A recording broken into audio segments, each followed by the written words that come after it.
রান্নাঘর চ্যানেলের নতুন একটি ভিডিওতে সবাইকে স্বাগত জানাচ্ছি। আজকে তোমাদের সাথে শেয়ার করবো একটা অন্যরকম রেসিপি। এই রেসিপিটাও কম বেশি সবাই জানো, তো চলো দেখে নিই কীভাবে বানাচ্ছি।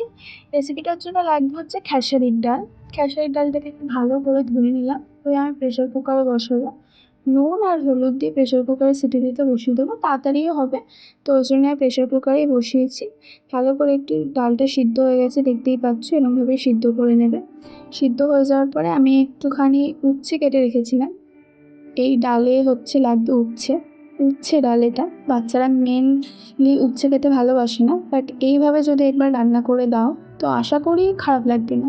ট্রাই করে অবশ্যই বলো কেমন লাগলো। তো উচ্ছেটা আমি তেলে দিয়ে ভালো করে একটু নুন আর একটু হলুদ দিয়ে ভেজে নিচ্ছি, অল্প আছে একটু ভেজে নেবে ক্রিস্পি করে। ভাজা হয়ে গেলে আমি বাটিতে তুলে রাখছি।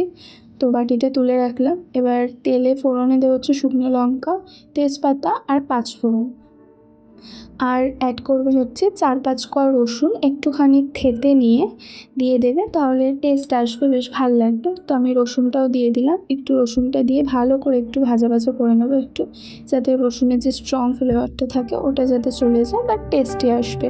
তো আমি একটু ভাজা ভাজা করে নিচ্ছি। ভাজা ভাজা করে নিয়ে আমি একটা টমেটো কেটে রেখেছিলাম, সেই টমেটোটা অ্যাড করে দিলাম। এই টমেটোটা অ্যাড করে আমি একটু ভালো করে মশলাটা নাড়িয়ে নেবো।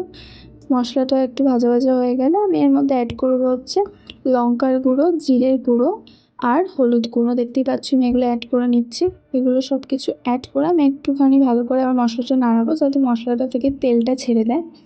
মশলাটা ভালো করে তেল ছেড়ে দিলে যে উচ্ছেগুলো আমি ভেজে রেখেছিলাম ওই উচ্ছেটা অ্যাড করে দেবো। উচ্ছেটা অ্যাড করে আমি ভালো করে মশলাটা নাড়িয়ে নেবো উচ্ছেটার সাথে। উচ্ছেটা দিয়ে ভালো করে নাড়িয়ে নিচ্ছি। এবার ডালটা তো সেদ্ধ ছিল, সেই ডালটাও দিয়ে দিলাম। ডালটা একটু ভারী আছে, কারণ জল যেটা ছিল সেটাই আছে, তো একটু জল আমি এখানে অ্যাড করলাম। তারপরে দুটো কাঁচা লঙ্কাও অ্যাড করে দিচ্ছি। কাঁচা লঙ্কাটা অ্যাড করার পরে 5-4 মিনিট একটু ফুটবে ডালটা। তো ডালটা আমার ফুটে গেছে, নরম হয়ে গেছে, টমেটো সব কিছু। এবার আমি ডালটা একটু দেখে নিলাম, তো নামিয়েও নিলাম। রেসিপিটা কেমন লাগলো জানিও, আর সাবস্ক্রাইব করে পাশে থেকো। দেখা হবে নতুন কোনো ভিডিওতে। Bye bye.